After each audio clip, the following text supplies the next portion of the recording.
All right, guys, Mr. Antonucci here, and what I have for you today in this video is I'm going to talk about three important things and three important distinctions when it comes to talking about displacement, total distance traveled, and final position. All right, so let's jump in to a problem here. All right, you'll see problems like this where they give you an object and they give you the velocity function for it. They give you a time interval and they also give you an initial position of some sorts. And they can ask oftentimes three different types of questions. One, they want to know the displacement. Another one is the position at the end and the total distance traveled over that time interval. So these can be a little bit tricky, so I'm going to try to dissect these and piece them together for you. So for this problem, we have a velocity of v equals -2t squared plus 6t feet per second. Units are important. Those are going to come up in our answers, where t is between 0 and 4. So we know we're dealing with a 4-second time interval. An initial position, x of 0 equals 5. That just means the initial position is 0, 5, or 5 units to the right, if you will, on the x-axis. Okay, so we want to find the displacement of the object. I'm going to switch up here and get the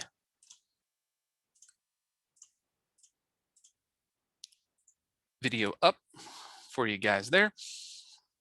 Okay, so the displacement given a velocity function is as straightforward as getting the definite integral of the position, or get definite integral of velocity. So the displacement is equal to the definite integral from 0 to 4. I know I'm going from 0 to 4 because that's the time interval. -2t squared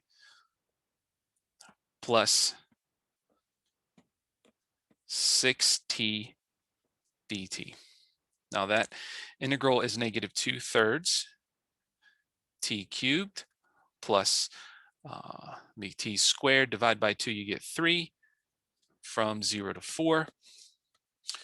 Now when you plug in 4, you have -2/3 times 4 cubed plus 3 times 4 squared minus the function evaluated at 0. Now when I plug in 0, both of my terms are going to come out to 0, so that's pretty straightforward there.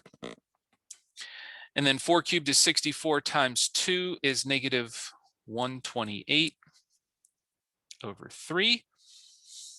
And then 3 times 4 squared is 16 times 3 is 48.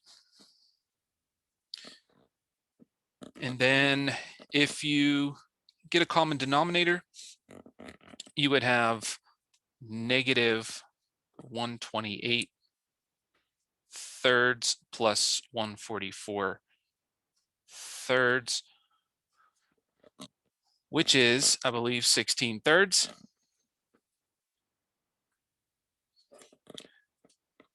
And that would give you 5 1/3 feet are the units. So what that implies is that over this 4 seconds, there was an additional 5 1/3 feet of movement to the right at the end of the day. Now, remember, displacement is how much you've moved from where you started to where you stopped. Okay, so a classic example I like to talk about is if you walk from your house to your neighbor's house, maybe they're 100 feet away. If you walk from your house to your neighbor's house, you've walked 100 feet and your displacement is 100 feet. If you walk to your neighbor's house and back home, your displacement is actually 0 because you're 0 feet from where you started, even though you walked 200 feet. If you walk to your neighbor's house and halfway back home, you've walked 100 feet there, 50 feet back, and so now you're 50 feet from where you started. Your displacement would be 50 feet because you're 50 feet from where you started, but your total distance traveled in that case would be 150 feet. So when you backtrack, it throws off the displacement versus the total distance traveled. Okay, so displacement is just simply the definite integral of the velocity over the interval. Now, the second question that I want to tackle is the final position.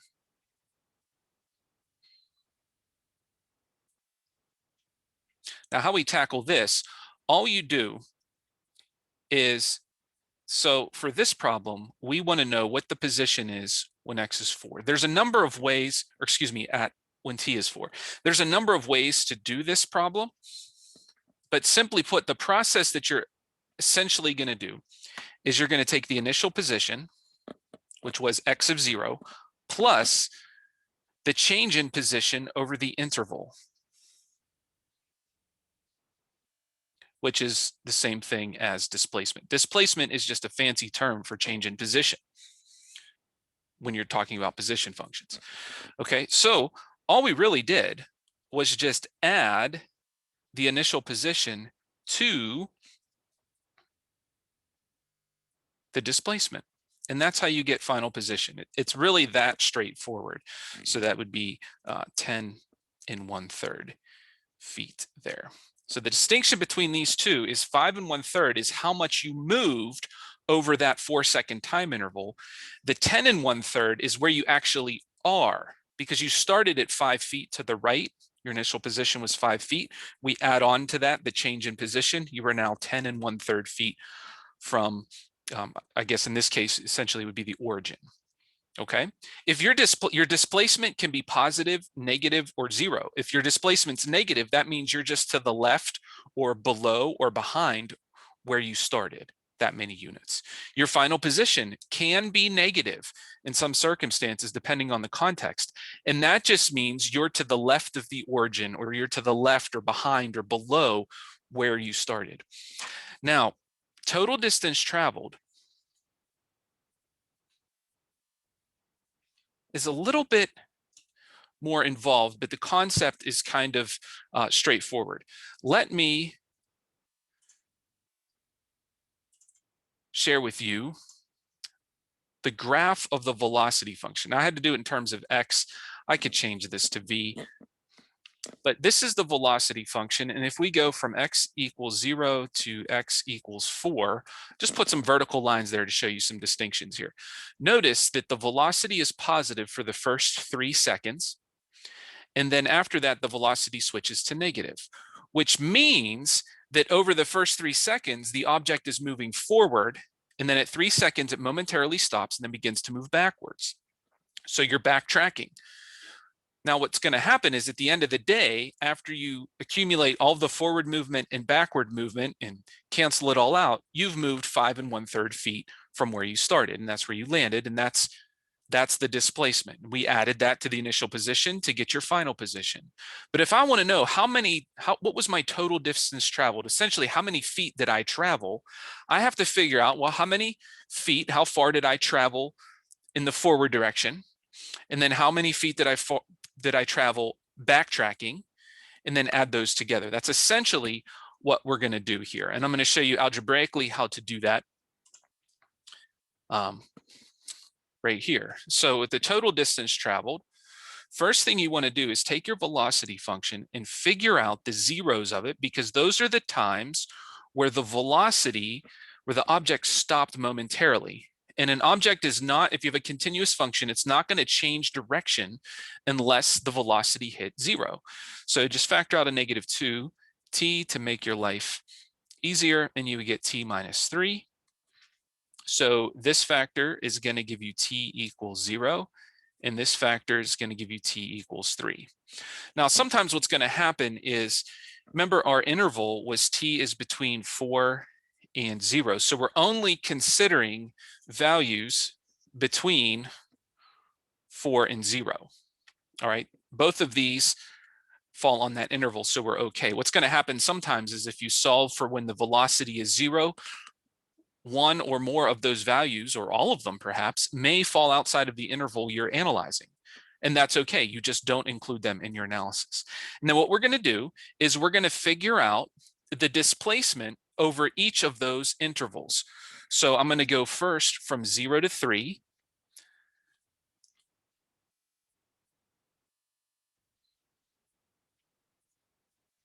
And then I'm going to get the interval from 3 to 4.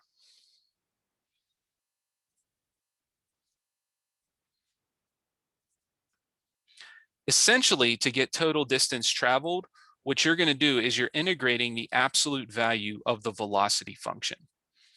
Now, since we're doing this by hand, I'm going to show you algebraically how to do it.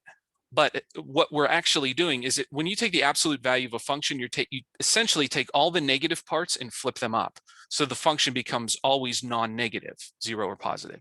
So when you integrate the absolute value of a function, you're counting all the movement as forward. Essentially, that's what you're doing. And so when you integrate over that interval for the absolute value of the function, you're going to get the total distance traveled. Now, if you don't have that capability, you could easily do that on the calculator.